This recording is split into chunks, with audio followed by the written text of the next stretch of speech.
Hello student, আজকে আমরা class 11 পদার্থের সাধারণ ধর্ম জেনারেল প্রপার্টিজ অফ ম্যাটার এই পর্যায়ে আমরা পদার্থের স্থিতিস্থাপক ধর্ম বা ইলাস্টিক প্রপার্টি বা ইলাস্টিসিটি নিয়ে আমরা আলোচনা করব। ইলাস্টিসিটি বা স্থিতিস্থাপকতা। এখন প্রশ্ন হচ্ছে যে ইলাস্টিসিটি বা স্থিতিস্থাপকতা কি। আমরা এটায় যাওয়ার আগে আমরা কিছু উদাহরণ, আমাদের ব্যবহারিক জীবনের কিছু উদাহরণ নেওয়া যাক। আমরা দেখেছি একটা রাবারকে বা একটা গাটারকে আমরা যদি টানি সেটা লম্বা হয়ে যায়, অর্থাৎ দৈর্ঘ্যে বেড়ে যায়। আবার যদি তাকে ছেড়ে দেয়া হয়, তার ওই যে বলটা আমি প্রয়োগ করেছিলাম সেটা যদি উঠিয়ে নিই, তাহলে আবার সে পুনরায় তারপর যে অবস্থায় ছিল সেই অবস্থায় ফিরে যায়। কিংবা আমরা দেখতে পাই যে যদি একটা সিলিং থেকে একটা তারকে, সরু তারকে ঝুলিয়ে তার নিচে একটা হুকে আমরা যদি কিছুটা ওজন ঝোলাই, ওজন শূন্য অবস্থায় তারটার যদি আমরা দৈর্ঘ্য নিই আর ওজন দেওয়ার পর আমরা যদি দৈর্ঘ্য নিই, তাহলে দেখব তারের দৈর্ঘ্য বেড়ে গেছে। এখন এই ওজনকে যদি আবার তুলে নিই, তাহলে দেখা যাবে তার যে আগের দৈর্ঘ্য ছিল সেই অবস্থায় আবার ফিরে গেছে। শুধু তাই নয়, আমি যদি একটা রাবারকে, আমরা যে ইরেজার ব্যবহার করি, একটা রাবারকে আমি যদি টানি কিছুটা লম্বা হয়, আবার ছেড়ে দিলে আগের অবস্থায় চলে যায়। কিংবা যদি রাবারটাকে আমি চেপে দিই, অর্থাৎ কন্ট্রাকশন ফোর্স, সংকোচন বল প্রয়োগ করি, তাহলেও দেখা যাবে যে রাবারটা কিন্তু সংকুচিত হয়ে গেছে। প্রথম যে অবস্থায় দৈর্ঘ্য ছিল তার দৈর্ঘ্য কমে গেছে। ছেড়ে দেওয়ার পর আবার কিন্তু সে পুনরায় সেই অবস্থায় ফিরে আসবে। শুধু তাই নয়, আমরা যদি রাবারটাকে মোচড় দিয়ে দিই, তাহলেও মোচড় উঠিয়ে নেওয়ার পর দেখব আবার সে পুনরায় যে অবস্থায় ছিল সেই অবস্থায় চলে গেছে, ফিরে এসছে। এখন এই যে পদার্থের একটা ধর্ম, এই যে পদার্থের একটা তার ইনার্ট প্রপার্টি, তার সহজাত ধর্ম, যে যদি আমরা বাহ্যিক বল প্রয়োগ করি তাহলে পরে সেই পদার্থটা তার আকার, আকৃতি বা আয়তনের বা দৈর্ঘ্যের ইত্যাদির পরিবর্তন ঘটে। কিন্তু যখনই আমরা সেই বলকে উঠিয়ে নিই, রিমুভ করি, তখনই সে কিন্তু পুনরায় আবার আগের অবস্থায় ফিরে আসে। এখানে অনেক সময় আমাদের একটা কনফিউশন আমাদের মধ্যে দেখা দেয়। কনফিউশনটা হচ্ছে যে আমরা যখন নিউটনস ল পড়লাম, সেই নিউটনস ল আমরা বললাম যে বাইরে থেকে বল প্রয়োগ না করলে বস্তুর মধ্যে কোনো গতি সৃষ্টি হয় না, অর্থাৎ গতি বা স্থিতি সৃষ্টি হয় না। গতির অবস্থার পরিবর্তন ঘটাতে গেলে বাইরে থেকে বল প্রয়োগ করতে হয়। আবার এখন বলছি যে বাইরে থেকে বল প্রয়োগ করে বস্তুর আকার, আকৃতির পরিবর্তন ঘটানো হয়। তাহলে কিভাবে, দুটো কি করে সম্ভব? আমি যখন একটা পাথরকে ঠেলে দিই, তখন দেখি পাথরের আকার আকৃতির কোনো পরিবর্তন হয় না, পাথরটা চলে যায়। তাহলে কিভাবে আমরা আকার আকৃতির পরিবর্তন ঘটাবো? কি বল প্রয়োগ করব? আসলে আমরা যে বল প্রয়োগ করি, এই বলকে আমাদের সাম্যাবস্থা সৃষ্টির নিরিখে, গতীয় সাম্যাবস্থা সৃষ্টির নিরিখে এই বলটাকে দুভাগে ভাগ করা যায়। একটাকে বলা হয় প্রতিমিত বল, আর একটাকে বলা হয় অপ্রতিমিত বল। প্রতিমিত বল মানে ব্যালেন্স ফোর্স, সাম্য বল, অর্থাৎ যে বলটা দুটো বল, আমি যদি দুটো বল দিই ভাবি, দুটো বল যদি পরস্পরকে প্রতিমিত করে দেয়, তাহলে সেই বলকে আমরা বলবো প্রতিমিত বল বা ব্যালেন্স ফোর্স, পরস্পরকে নিউট্রালাইজ করে দিচ্ছে। আর যদি পরস্পরকে নিউট্রালাইজ করতে না পারে, কিংবা যদি একটা বল প্রয়োগ করা হয়, তাহলে সেই বলকে আমরা বলবো অপ্রতিমিত বল। তো অপ্রতিমিত বল প্রয়োগ করলে বস্তুতে গতির সৃষ্টি হয়, আর প্রতিমিত বল প্রয়োগ করলে বস্তুর মধ্যে আকার আকৃতির পরিবর্তন ঘটতে পারে বা দৈর্ঘ্যের পরিবর্তন ঘটতে পারে। তাই দেখো, আমরা যখন একটা রাবারকে টানি কিংবা একটা তারকে টানি, খেয়াল করে দেখো যে রাবারকে যখন আমরা টানি এক হাত দিয়ে টানলে কিন্তু হবে না, তখন গতির সৃষ্টি হয়ে যাচ্ছে, তার মানে অপ্রতিমিত বল। কিন্তু যখন আমরা দু হাত দিয়ে টানছি তখন দুটো পরস্পর বিপরীতমুখী বল ওর ওপর ক্রিয়াশীল হচ্ছে, তখন কিন্তু তার আকার আকৃতির পরিবর্তন ঘটছে। তাই বলা যেতে পারে যে এই ক্ষেত্রে, অর্থাৎ এই যে আকার আকৃতির পরিবর্তন ঘটানোর ক্ষেত্রে প্রতিমিত বল কিন্তু আমাদের কাজে লাগে। তাহলে এই যে প্রতিমিত বল প্রয়োগ করে এই যে বস্তুর একটা ধর্ম আমরা লক্ষ্য করছি, যে বস্তুর যদি আকার আকৃতি বা দৈর্ঘ্য, আয়তন ইত্যাদির পরিবর্তন ঘটানো হয়, তাহলে বলটা উঠিয়ে নিলে আবার সে কিন্তু পুনরায় প্রথম অবস্থায় ফিরে আসে। এখন প্রশ্ন এখানে আরেকটাও থেকে যায় যে যদি আমি বলটা ক্রমশ বাড়াতে থাকি, এই যে বলটা যেটা ওই বস্তুটার আকার আকৃতির পরিবর্তন ঘটাচ্ছে, যে অপ্রতিমিত বল, প্রতিমিত বল, সেই প্রতিমিত বলের পরিমাণ যদি ক্রমশ বাড়াতে থাকি তাহলে কি হবে? তাহলে কিন্তু আমরা লক্ষ্য করে দেখব, আমরা খুব ভালো বুঝতে পারবো এটা তারের উদাহরণটা নিয়ে। আমরা যদি সিলিং এর থেকে একটা তারকে টেনে তারকে নিচে ঝুলিয়ে দিই, তার নিচে যদি একটা প্যানে বা একটা হুকে যদি আমরা ওজন দিই, তাহলে দেখবো আমরা তার দৈর্ঘ্য বেড়েছে, আমি একটু আগেই বললাম। তো ক্রমশ যদি এই ওজনের পরিমাণ আমরা বাড়াতে থাকি, তাহলে আমরা দেখবো ক্রমশ তার দৈর্ঘ্যটাও বাড়ছে। বাড়াতে থাকছি, আবার তুলে নিচ্ছি, বাড়াতে থাকছি, আবার তুলে নিচ্ছি, তো আবার পুনরায় ফিরে যাচ্ছে। এই করতে করতে যদি এমন একটা বল, একটা ওজন আমরা বাড়িয়ে দিই, দেখা যাচ্ছে যখন সে পুনরায় প্রথম অবস্থায় ফিরে যাচ্ছে পুরোপুরি ফিরতে পারছে না, অর্থাৎ তার যে প্রাথমিক দৈর্ঘ্য ছিল সেই অবস্থায় সে কিন্তু ফিরতে পারছে না। অর্থাৎ সেইখানে কিন্তু তার এই যে তার যে স্থিতিস্থাপকতা ধর্মটা পুরোপুরি সে প্রদর্শন করতে পারছে না। তাহলে এটা আমরা বলতে পারি যে একটা বস্তু তার স্থিতিস্থাপকতা ধর্মটাকে যে প্রদর্শন করে, সেই প্রদর্শনটা কিন্তু একটা নির্দিষ্ট সীমায় প্রতিমিত বল প্রয়োগ করলে, সেই সীমাকে যদি আমরা অতিক্রম করে যাই, তাহলে কিন্তু সেটা পুনরায় তার সে অবস্থায় ফিরতে পারে না, অর্থাৎ পুরোপুরি স্থিতিস্থাপক ধর্ম প্রদর্শন করাতে পারে না। তো তাহলে আমরা দেখতে পাচ্ছি যে পদার্থের একটা ধর্ম, যে ধর্ম তাকে আবার পুনরায় প্রথম অবস্থাতে ফিরিয়ে নিয়ে আসছে। এখন প্রশ্নটা হচ্ছে যে এই যে পদার্থের এই যে ধর্মটা, এটা কেন?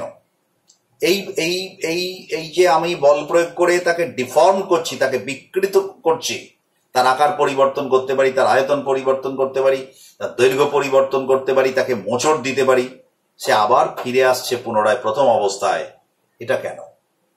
আমি বিজ্ঞানের কিচ্ছু না জেনে শুধু এই কথাটাই বলতে পারি আমরা ওপর থেকে সহজ করে, যে নিশ্চিতভাবেই আমি যেদিকে বল প্রয়োগ করে তার দৈর্ঘ্যের পরিবর্তন ঘটাচ্ছি, অর্থাৎ দৈর্ঘ্য যদি বাড়াই, তাহলে সেই বলটাকে যখন আমি রিমুভ করছি সে তখন আবার তার দৈর্ঘ্যকে কমিয়ে ফেলছে, অর্থাৎ কিনা একটা প্রতিক্রিয়া বলের সৃষ্টি হচ্ছে। আমি যখনই একটা বস্তুকে বল প্রয়োগ করে তার দৈর্ঘ্যকে বাড়ানোর চেষ্টা করছি, এই বাহ্যিক বলের বিরুদ্ধে বস্তুর অভ্যন্তরে একটি প্রতিক্রিয়া বলের সৃষ্টি হচ্ছে। অ্যাট দ্য সেম টাইম যেই মুহূর্তে আমি বল প্রয়োগ করলাম সেই মুহূর্তে কিন্তু তার মধ্যে একটা প্রতিক্রিয়া বল সৃষ্টি হচ্ছে। তো এই যে বলটা সৃষ্টি হচ্ছে, যদিও অবশ্য এখানে একটা বলার কথা আছে যে আমি যেই মুহূর্তে বলটা প্রয়োগ করলাম, বলটা প্রয়োগ করলে কিন্তু তার বিকৃতি ঘটছে। প্রথমে তার বিকৃতি ঘটলেই তার মধ্যে একটা প্রতিক্রিয়া বলের সৃষ্টি হচ্ছে। এটা কিন্তু আমরা কিছু না জেনেও এটা বলা যেতে পারে যে একটা প্রতিক্রিয়া বলের সৃষ্টি হচ্ছে। এই প্রতিক্রিয়া বলের জন্যই কিন্তু সেই বস্তুটা আবার পুনরায় প্রথম অবস্থায় ফিরে আসছে, অর্থাৎ কিনা সে হচ্ছে স্থিতিস্থাপকতা ধর্মকে প্রদর্শন করছে। এখন প্রশ্ন যে জায়গাটায়, যে তাহলে এই প্রতিক্রিয়া বলটা সৃষ্টি হচ্ছে কেন? এখানে যদি আমরা সহজ করে qualitatively, without any numerical analysis, without any quantitative analysis, আমরা যদি ভাষায় যুক্তি দিয়ে বলার চেষ্টা করি, তাহলে বিষয়টা এরকম হয় যে আমরা আমরা জানি যে প্রত্যেকটা পদার্থ হচ্ছে অণু বা পরমাণু দিয়ে তৈরি। আমি অণু বা পরমাণু কেন বলছি? অবশ্যই মৌলিক পদার্থের ক্ষেত্রে এটা পরমাণু, যৌগিক পদার্থের ক্ষেত্রে এটা অণু, কারণ যৌগিক পদার্থের পরমাণু হয় না। তাহলে মৌলিক বা যৌগিক পদার্থের ক্ষেত্রে আমরা সেই জন্য কথাটাকে জেনারেলাইজ করে দিলাম যে প্রত্যেকটা পদার্থ কিন্তু অণু বা পরমাণু দিয়ে তৈরি। এখন এই যে ভেতরে অণু বা পরমাণু দিয়ে তৈরি, এরা কি নিজেদের অবস্থানে যখন আছে, এই অবস্থানে প্রথমত অনেকগুলো প্রশ্ন, আমি সব প্রশ্নে যেতে পারবো না কারণ তাহলে বিচ্ছিন্ন হয়ে যায় পুরো বিষয়টা। আমি যদি ভাবি যে এরা যে নির্দিষ্ট অবস্থানে বিলং করে প্রত্যেকটা অণু বা পরমাণু, এই যে অসংখ্য অণু পরমাণু রয়েছে, এরা কিন্তু প্রত্যেকে একটা নির্দিষ্ট মিন পজিশন বা গড় অবস্থানে তারা প্রত্যেকে রয়েছে। এখন দেখবে এটা অদ্ভুত ব্যাপার একটা প্রকৃতি, যে তুমি যদি তামা, ধরো আমি বলছি তামা নাও, তাহলে তামার ক্ষেত্রে দেখবে প্রতিটা অণুর মধ্যে, প্রতিটা পরমাণুর মধ্যে আমরা লক্ষ্য করে দেখব যে যা দূরত্ব, পৃথিবীর যে কোনো জায়গা থেকে তামা নিলে সেই দূরত্বটা কিন্তু একই। লোহার ক্ষেত্রেও এইরকম আমরা দেখতে পারি, অন্যান্য পদার্থের ক্ষেত্রেও আমরা প্রত্যেকটা পদার্থের ক্ষেত্রে যে অণু বা পরমাণুগুলোর অবস্থান একটা নির্দিষ্ট দূরত্বে, কিন্তু প্রত্যেকের আলাদা, প্রত্যেক পদার্থের আলাদা, কিন্তু একই পদার্থের ক্ষেত্রে প্রত্যেকটা দূরত্ব কিন্তু সেম। এখন প্রশ্নটা কেন এইরকম একটা নির্দিষ্ট দূরত্বকে মেনটেন করে কেন? এই প্রশ্নের উত্তর জানতে গেলে একটা অত্যন্ত সাধারণ একটা বিজ্ঞানের সিদ্ধান্তে আমরা আসতে পারি যে প্রকৃতির নিয়ম হলো তাই প্রত্যেকটা বস্তু সে সাম্যাবস্থায় থাকতে চায়। ইভেন তুমি আমি সবাই যেখানে গেলে তার সাম্যাবস্থা মানে কি পরে তোমরা পড়বে। সাম্যাবস্থা মানে খুব সহজ করে যদি বলা হয়, যে অবস্থানে থাকলে বস্তুর স্থিতিশক্তি হবে সর্বনিম্ন, সেই অবস্থানে থাকতে চায়। আমি যদি একটা পাথরকে ওপর থেকে ছেড়ে দিই, নিচে পড়ে যায়, আমরা বলছি অভিকর্ষের টানে। আবার সাম্যাবস্থার নিরিখে আমরা এটা বলতে পারি যে বস্তুটা নিচে চলে আসছে কেন না, নিচে এলে তার হচ্ছে যে স্থিতিশক্তি হচ্ছে সর্বনিম্ন হবে, তাই জন্য সে সেখানে থাকতে চায়। তাহলে প্রত্যেকটা বস্তু তার সর্বনিম্ন স্থিতিশক্তির অবস্থানে থাকতে চায়। এবার ধরো তুমি একটা বস্তুকে টান দিচ্ছ, তুমি একটা বস্তুকে টান দিচ্ছ, টেনে তুমি বাড়াচ্ছ, টেনে বাড়ছে মানে কি, তার দৈর্ঘ্য বাড়লো। কি করে দৈর্ঘ্য বাড়লো?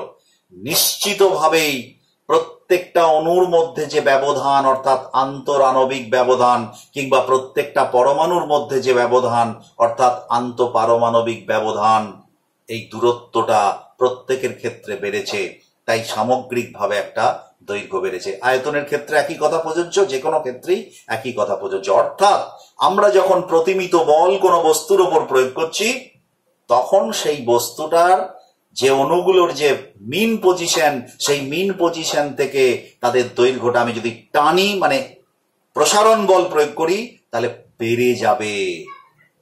বেড়ে গেলে কি হবে না, বেড়ে গেলে কিন্তু এদের স্থিতিশক্তি বেড়ে যাবে। এদের স্থিতিশক্তি বেড়ে যাবে। কেন বেড়ে যাবে না, আমরা পরে পড়বে তোমরা কার্যশক্তি ক্ষমতায়, যে বলের বিরুদ্ধে, যে আন্তরাণবিক বল বা আন্তঃপারমাণবিক বল, সেই বলের বিরুদ্ধে তাদের কাজ করতে, যে তুমি বাড়াচ্ছ, বলের বিরুদ্ধে কাজ করলে স্থিতিশক্তি বেড়ে যায়, তাহলে স্থিতিশক্তি বেড়ে যাবে। তাহলে বস্তু কি চাইবে সেই স্থিতিশক্তি বাড়ার অবস্থানে সেই অণুটা থাকতে?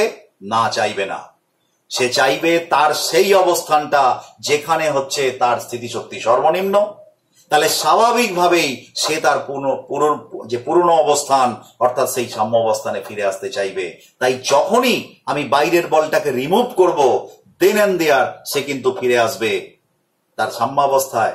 অর্থাৎ আমরা বলতে পারি যে এটা তখনই সম্ভব, একটা বস্তু এখান থেকে এখানে সরে আসছে মানে কি, ভেতরে একটা নিশ্চিতভাবেই আমরা এটা কল্পনা করতে পারি একটা বল সৃষ্টি হচ্ছে, অভ্যন্তরীণ বল। সেই অভ্যন্তরীণ বল তাকে পুনরায় প্রথম অবস্থানে ফিরিয়ে নিয়ে আসছে।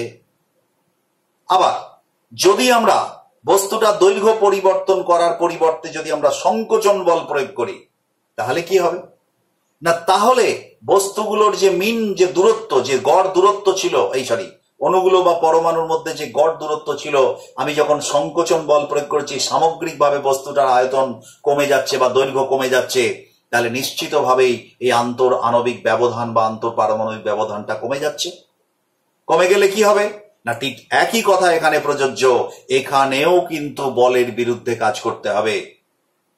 অদ্ভুত বল কিন্তু এটা, এই যে আন্তর আণবিক বা আন্তর পারমাণবিক বল কিন্তু একটা অদ্ভুত বল, যে অবস্থানে বস্তুটা আছে সেই অবস্থানে তার স্থিতিশক্তি সর্বনিম্ন। যখন আমি তার থেকে দূরত্বটাকে বাড়াচ্ছি তখন বলের প্রকৃতিটা হয়ে যাচ্ছে আকর্ষণ, অর্থাৎ তাকে নিজের দিকে টেনে আনতে চাইছে।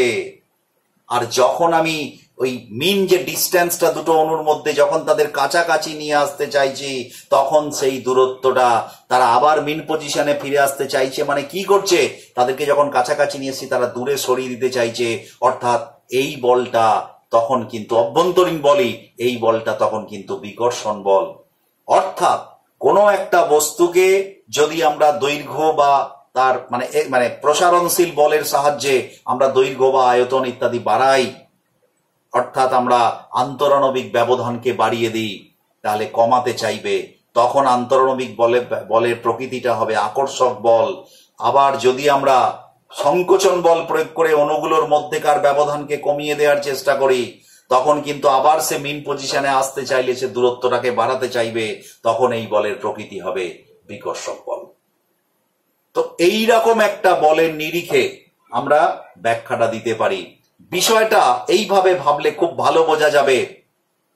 এই যে বলটা এরকম কি করে, ভেবে নাও যে প্রত্যেকটা অণুর সঙ্গে, প্রত্যেকটা অণু কিংবা প্রত্যেকটা পরমাণুর সঙ্গে প্রত্যেকটা পরমাণু স্প্রিং এর সাহায্যে আটকানো আছে। এটা ভাবো, তাহলে বুঝতে পারবে স্প্রিং এর নেচারটা কি। স্প্রিংকে যখন তুমি টেনে বাড়াও, স্প্রিং তখন কি করে, তার নিজের অবস্থানে ফিরে আসতে চায়। স্প্রিং কিন্তু আবার ছেড়ে দিলেই আবার যেখানে ছিল সেখানে চলে আসে। আর স্প্রিংকে যখন তুমি সংকুচিত করো, স্প্রিং কি করে, সে তার নিজের অবস্থানে আবার ফিরে আসে, মানে সে বিকর্ষণ বল প্রয়োগ করে, অর্থাৎ সে দূরত্বটাকে বাড়িয়ে আবার তার নিজের দূরত্বে বা দৈর্ঘ্যে চলে আসে। তাই আন্তরাণবিক বলের প্রকৃতিটা বা আন্তর পারমাণবিক বলের প্রকৃতিটা কিন্তু এই স্প্রিং বলের মতো। তো যাই হোক, তো তাহলে আমরা বুঝতে পারলাম যে আন্তরাণবিক কোনো বস্তুর বা কোনো পদার্থের যে মানে তোমার ইলাস্টিক প্রপার্টি, সেই ইলাস্টিক প্রপার্টি কারণটা কি, কেন সে স্থিতিস্থাপকতা ধর্মকে প্রদর্শন করে। এইবার আমরা স্থিতিস্থাপক ধর্ম সম্পর্কে জানতে গিয়ে আমরা দেখেছি বিভিন্ন পরীক্ষা নিরীক্ষার মাধ্যমে আমরা যে সমস্ত বস্তুগুলো আমাদের হাতের কাছে আছে, যে সমস্ত বস্তুগুলো আমাদের আছে, সেই বস্তুগুলোকে তাদের পদার্থের নিরিখেই আমরা 4 ভাগে ভাগ করতে পারি। তাহলে আমরা প্রথমত বলি ইলাস্টিক মেটেরিয়াল। ইলাস্টিক মেটেরিয়াল মানে স্থিতিস্থাপক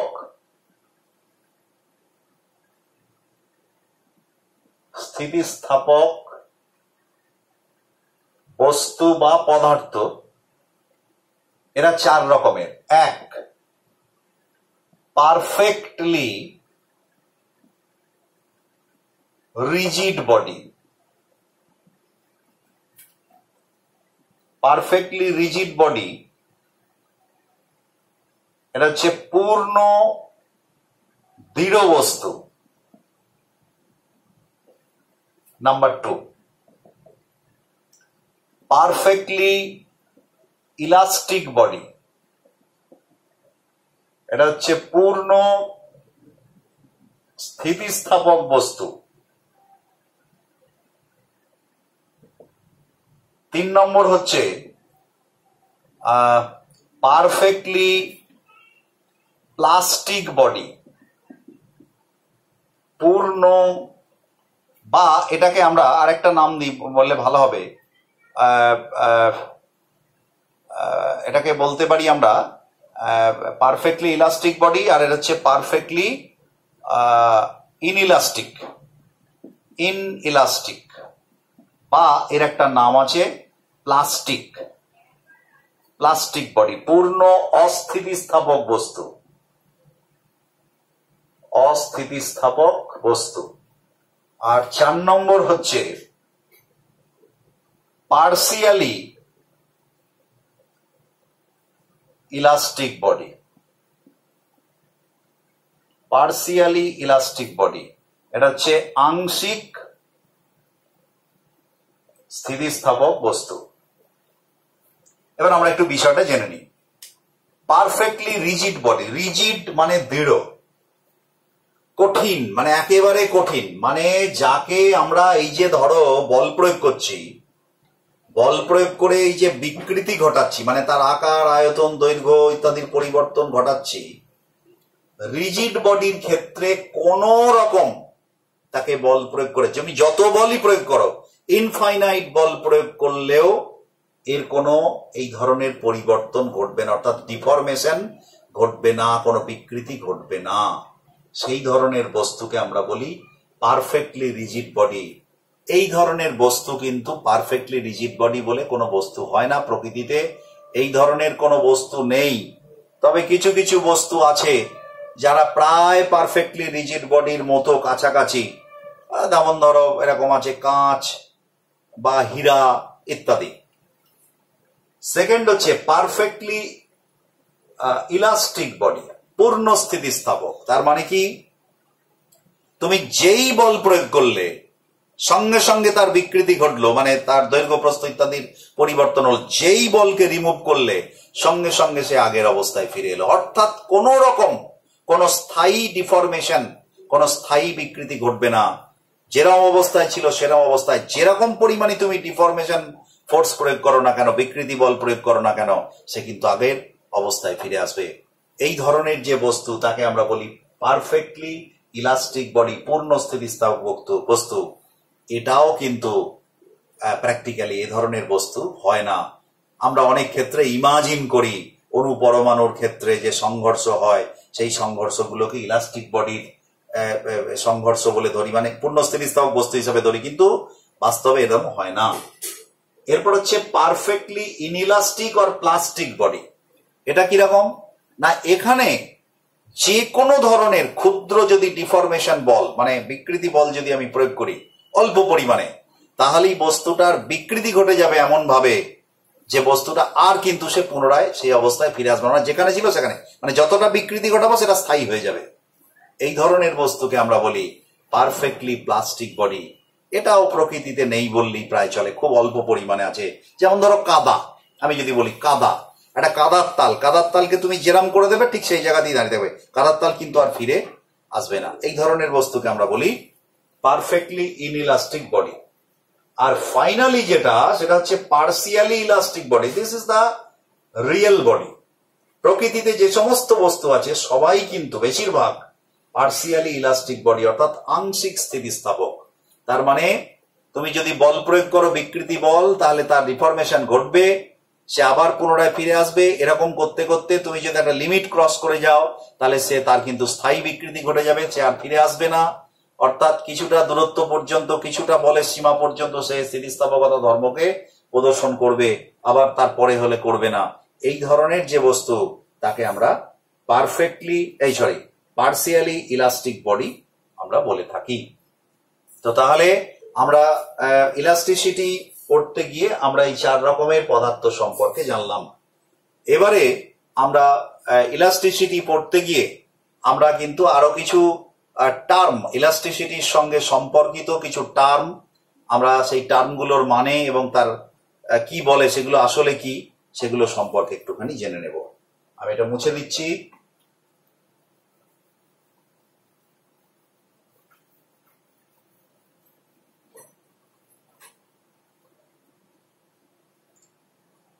Some physical quantity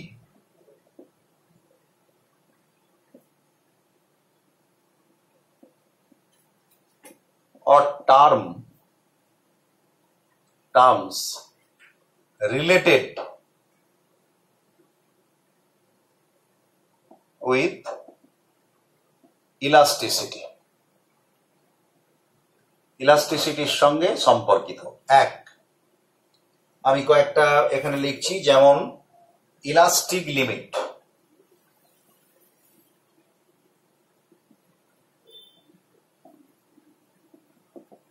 দুই ডিফর্মিং ফোর্স বা ডিফরমেশন ফোর্স, তিন ডিফরমেশন আর ডিফর্মিং বলাই ভালো, ডিফর্মিং ফোর্স, তিন স্ট্রেস, চার স্ট্রেন।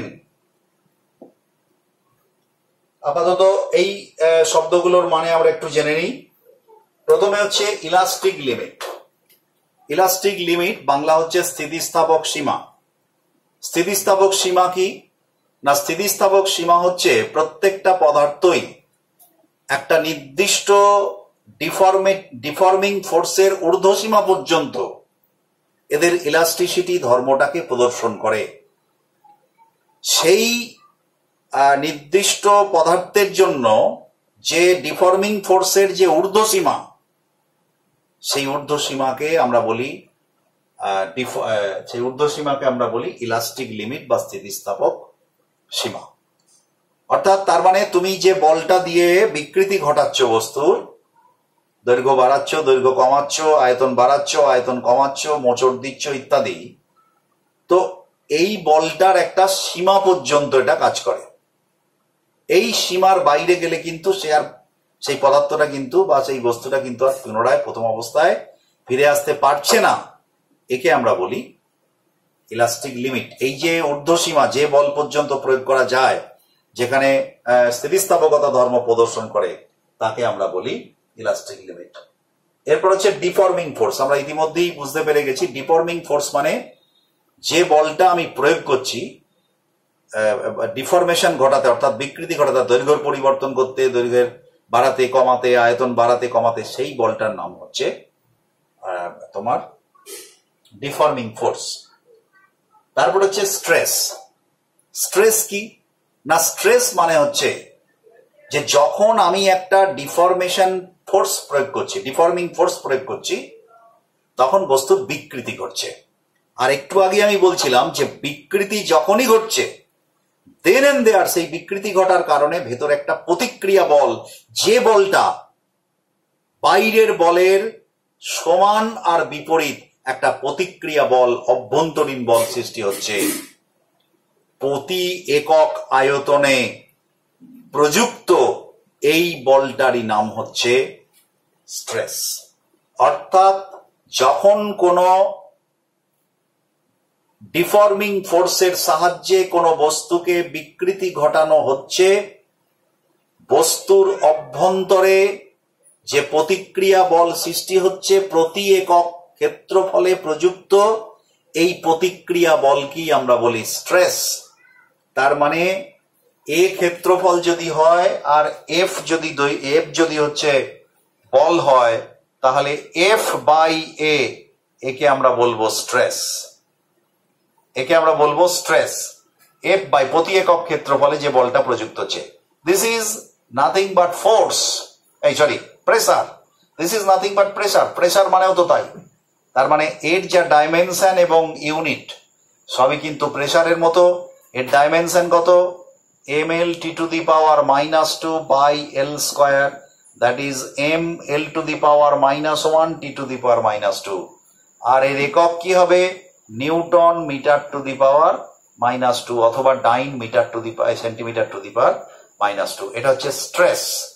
তাহলে স্ট্রেস, এখানে একটা কথা বলার আছে, অনেক সময়তেই কিন্তু আমরা দেখবে অঙ্ক করতে গিয়ে আমরা যেটা ব্যবহার করি, যে আমরা যে বলটা প্রয়োগ করি যে ক্ষেত্রফলের, ধরো একটা তারের ক্রস সেকশন এরিয়ার ওপর, এ ক্ষেত্রফলের ওপর আমি একটা ধরো এফ মানের বল প্রয়োগ করলাম, বাই বাহ্যিক বল, সেটা আমরা এফ বাই এ, প্রতি একক ক্ষেত্রফলে প্রযুক্ত বল হলো এফ বাই এ, আমরা এটাকে স্ট্রেস বললাম।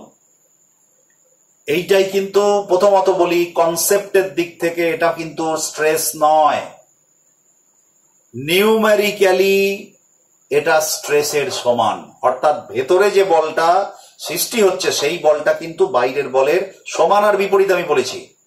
কিন্তু বাইরের বলটা কখনোই কিন্তু স্ট্রেস নয়, স্ট্রেস কিন্তু ভেতরের বলটা। বাইরের বলটা আগে প্রযুক্ত হয়, তার ফলে ডিফরমেশন ঘটে, এই ডিফরমেশন ঘটার ফলে স্ট্রেস তৈরি হয়। তো স্ট্রেস কিন্তু পরে তৈরি হয়, আগে ডিফরমেশন ঘটে, এইটা কিন্তু মনে রাখতে হবে। দ্বিতীয় কথা হচ্ছে এবার স্ট্রেন। স্ট্রেনটা কি না, স্ট্রেন হচ্ছে আমরা যখন বল প্রয়োগ করি কোনো বস্তুর ওপর, ডিফরমেশন যে প্রতিমিত বল, সেই বলের বল তোমার কি হয় না, তার বিকৃতি ঘটায়। ধরো দৈর্ঘ্য বিকৃতি ঘটালো, যে পরিমাণ দৈর্ঘ্য বিকৃতি ঘটালো সেটা মূল দৈর্ঘ্যের সাপেক্ষে কতটা, সেইটা কি আমরা বলি স্ট্রেস। অর্থাৎ মনে করো এল দৈর্ঘ্যের একটা তার আছে, আমি একটা বল প্রয়োগ করেছি, মানে বল মানে স্ট্রেস প্রয়োগ করেছি, বা আমি একটা বাহ্যিক বল প্রয়োগ করেছি, সে তার ফলে তার দৈর্ঘ্য বিকৃতি ঘটলো বা দৈর্ঘ্যের পরিবর্তন ঘটলো ডেল এল। তার মানে আমরা বিষয়টাকে, আমি এটা মুছে দিচ্ছি, আমরা বিষয়টাকে এইভাবেও দেখতে পারি,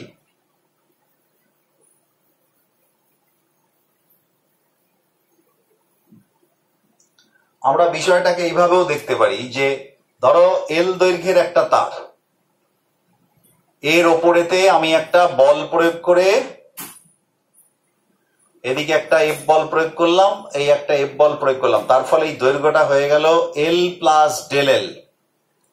তাহলে এল দৈর্ঘ্য ছিল, বল প্রয়োগ করার ফলে, প্রতিমিত বল প্রয়োগ করার ফলে এল প্লাস ডেল এল, অর্থাৎ দৈর্ঘ্য পরিবর্তন কত, L plus del L, final minus initial, that is equal to del L. এটা হচ্ছে দৈর্ঘ্যের পরিবর্তন, কতটা দৈর্ঘ্যের সাপেক্ষে, মানে অরিজিনাল দৈর্ঘ্য ছিল এল। তাহলে স্ট্রেন আমরা এটা কি বলবো, ডেল এল বাই এল, অর্থাৎ যে দৈর্ঘ্যের পরিবর্তন হলো মূল দৈর্ঘ্যের সাপেক্ষে, সেটা কি বলা হচ্ছে স্ট্রেন। ঠিক একইভাবে কোন বস্তুর যদি আয়তন ছিল ভি, আমি একটা এক্সটেনশন ফোর্স প্রয়োগ করার ফলে তার আয়তন বেড়ে মনে করা হলো ভি প্লাস ডেল ভি, তাহলে পরে তোমার আয়তনের পরিবর্তন কত হলো, ডেল ভি। তাহলে মূল আয়তনের সাপেক্ষে যে আয়তনের পরিবর্তন, সেই স্ট্রেন, এটাকেও স্ট্রেন বলবো। তাহলে স্ট্রেন সমান কত, ডেল ভি বাই ভি। কিন্তু আমি দেখতে পাচ্ছি যে এখানে স্ট্রেন এটা দৈর্ঘ্যের ক্ষেত্রে, আবার এটা হচ্ছে ভলিউমের ক্ষেত্রে। আমরা পরে আসছি সেই বিষয়গুলো, স্ট্রেনকে আবার কিভাবে ভাগ করব। তাহলে স্ট্রেন মানে হচ্ছে এটা, এবং দেখো লক্ষ্য করে দুটো একই জাতীয় রাশির অনুপাত, L L, no unit no dimension, V V, no unit no dimension. তো এই হচ্ছে স্ট্রেন। তাহলে আমরা দেখতে পাচ্ছি যে আমরা ইলাস্টিসিটি আলোচনা করতে গিয়ে আমরা elastic limit, deforming force, stress এবং স্ট্রেন সম্পর্কে আমরা জানলাম। এইবারে আমরা স্ট্রেসের শ্রেণীবিভাগ করব এবং স্ট্রেনের শ্রেণীবিভাগ করব। দেখো স্ট্রেস এবং স্ট্রেন কিভাবে শ্রেণীবিভাজিত হচ্ছে।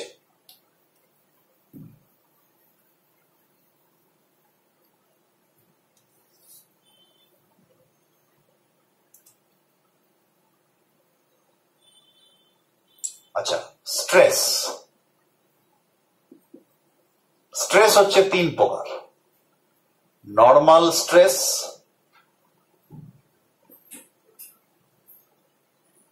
দুই হাইড্রোলিক স্ট্রেস, আর তিন ট্যানজেন্সিয়াল স্ট্রেস। ট্যানজেন্সিয়াল স্ট্রেস প্রথম হচ্ছে নর্মাল স্ট্রেস। নর্মাল স্ট্রেস মানে কি, যদি বস্তুর ওপরেতে তলের সঙ্গে যদি লম্বভাবে বলটা প্রযুক্ত হয়, তাহলে প্রতি একক ক্ষেত্রফলে যে বলটা প্রযুক্ত হয় তাকে আমরা নর্মাল স্ট্রেস। এই নর্মাল স্ট্রেস দু রকমের, একটা হচ্ছে টেনসিল নর্মাল, একটা হচ্ছে Tencel stress. Tencel, TNSIL, Tencel মানে প্রসারণশীল, আর এটা হচ্ছে কম্প্রেসিভ।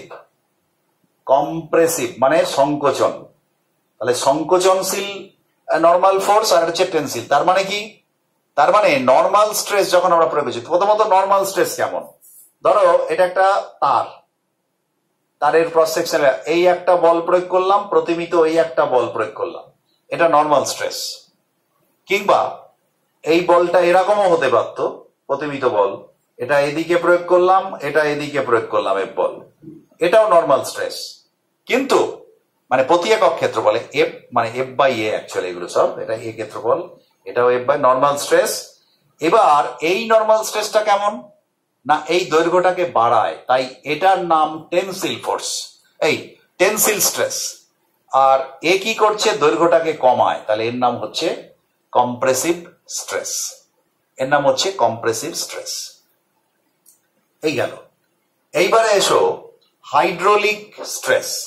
হাইড্রোলিক স্ট্রেস কেমন না হাইড্রোলিক স্ট্রেসের আরেক নাম হচ্ছে হাইড্রোলিক স্ট্রেস, এর আরেক নাম হচ্ছে ভলিউম বা ভলিওমেট্রিক স্ট্রেস।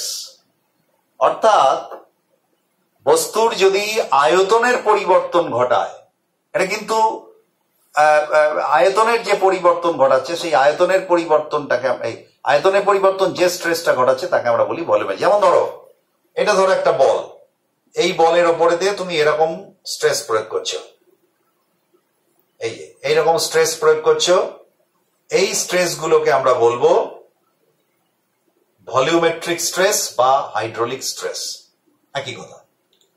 আর এইটা একটা অন্যরকম স্ট্রেস, এখানে লক্ষ্য করে দেখো এইটাও কিন্তু নর্মাল স্ট্রেস, এখানে কিন্তু লম্বভাবে প্রয়োগ হচ্ছে, কিন্তু এই ক্ষেত্রে মানে এই নর্মাল স্ট্রেস এবং হাইড্রোলিক প্রেস দুটোই নর্মালি প্রযুক্ত হতে পারে, কিন্তু এই যে স্ট্রেস ট্যানজেন্সিয়াল অর্থাৎ স্পর্শকীয় পীড়ন, স্ট্রেসের বাংলা হচ্ছে পীড়ন, স্পর্শকীয় পীড়ন, তাহলে স্পর্শকীয় পীড়ন এখানে লক্ষ্য করো যে তলের সঙ্গে লম্বভাবে প্রয়োগ হচ্ছে, কিন্তু স্পর্শকীয় পীড়ন কিন্তু তলের সঙ্গে সমান্তরাল ভাবে প্রযুক্ত হয়। আমি যেমন এটা মুছে দিয়ে একটা দেখাচ্ছি,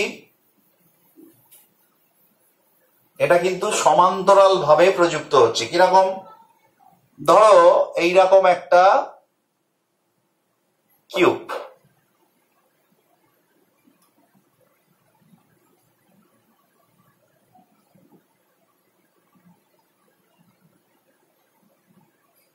এই যে ধরো এইটা টেবিলের ওপরে বসানো আছে, এই গোটা জিনিসটা ধরো এইটা আঠা দিয়ে টেবিলের ওপর বসানো আছে, মানে এটা খুব ভালো বোঝা যাবে যে ধরো দেশলাইয়ের ঠোঙাটাকে আমি আঠা দিয়ে টেবিলে আটকে দিলাম, এই যে তলটা, এই যে ওপরের তলটা, আমি যদি তল বরাবর একটা বল প্রয়োগ করি তাহলে কিন্তু এখানে যেটা ঘটবে তল বরাবর, এখানে প্রতি একক ক্ষেত্র এই ক্ষেত্রফলের উপর তল বরাবর প্রযুক্ত হচ্ছে, এইখানে যে স্ট্রেসটা প্রয়োগ হচ্ছে এর নাম হচ্ছে টেনসিল স্ট্রেস।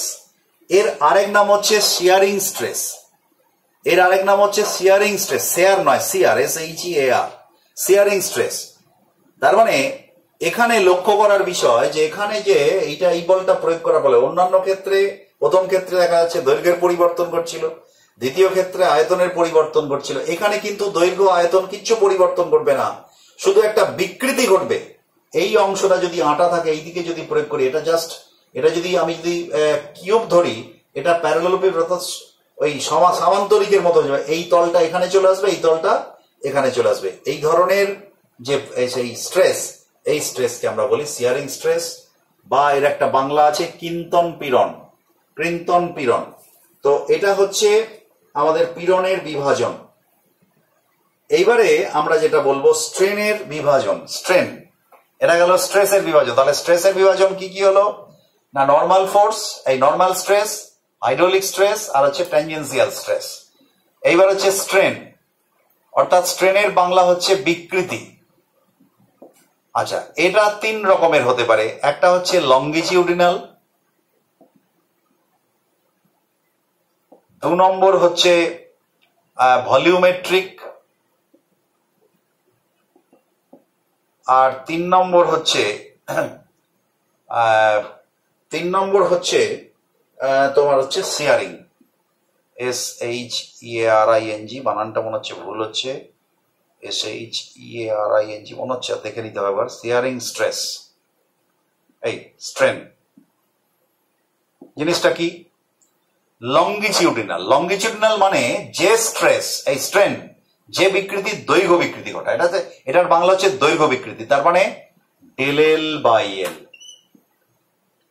ভলিউমেট্রিক স্ট্রেস মানে আয়তনের পরিবর্তন ঘটায়, তাহলে এটা কি ডেল ভি বাই ভি। আর শিয়ারিং স্ট্রেস এটা কি হচ্ছে না, ওই যে দেখালাম যে এই যে ধরো এই পিছনের অংশটাকে আমি এইটাকে চেপে আটকে রেখেছি টেবিলে দিয়ে, এইভাবে যদি আমি বলটা প্রয়োগ করি মানে স্ট্রেসটা, তাহলে পরে এই তলটা এইখানে চলে যাবে, এই তলটা এইখানে চলে যাবে, অর্থাৎ এর আকৃতিটা এরকম হয়ে যাবে, দেখতে এরকম হয়ে যাবে। এই যে কোণটা উৎপন্ন করলো এই কোণটা কি আমরা বলবো শিয়ারিং অ্যাঙ্গেল বা শিয়ারিং স্ট্রেস। কিরকম দেখো, এটা যদি দৈর্ঘ্য এল হয় আর এইখান থেকে এটা সরে গেল ধরো ডেল এল, তাহলে এখান থেকে আমরা ট্যান থিটা সমান কি লিখতে পারি, ডেল এল বাই এল। এবার tan theta, if theta is small, এখানে তো অবশ্যই থিটা ইজ স্মল, এখানে থিটা খুব ছোট, তার মানে ট্যান থিটা সমান আমরা কি লিখতে পারি, থিটা। কারণ থিটা যদি ছোট হয় সাইন থিটা সমানও থিটা লেখা যায়, ট্যান থিটা সমানও থিটা, থিটা সমান ডেল এল বাই এল। তার মানে এখানে শিয়ারিং স্ট্রেন হচ্ছে থিটা, থিটা সমান ডেল এল বাই, অর্থাৎ লঙ্গিচুডাল স্ট্রেসের মতোই, অর্থাৎ এখানে হচ্ছে থিটা, থিটা সমান হচ্ছে ডেল এল বাই এল। তাহলে আমরা দেখতে পাচ্ছি যে স্ট্রেস এর বিভাজন দেখলাম আমরা, স্ট্রেন তার বিভাজন আমরা দেখলাম। এই বিষয়গুলোকে আমাদের মাথায় রেখে আমরা পরবর্তী নেক্সট যে ক্লাস, সেই ক্লাসে আমরা একবারে ফান্ডামেন্টাল ল অফ ইলাস্টিসিটি অর্থাৎ সেটা হচ্ছে হুকের সূত্র আমরা আলোচনা করব। আজকে এই পর্যন্তই, থ্যাংক ইউ।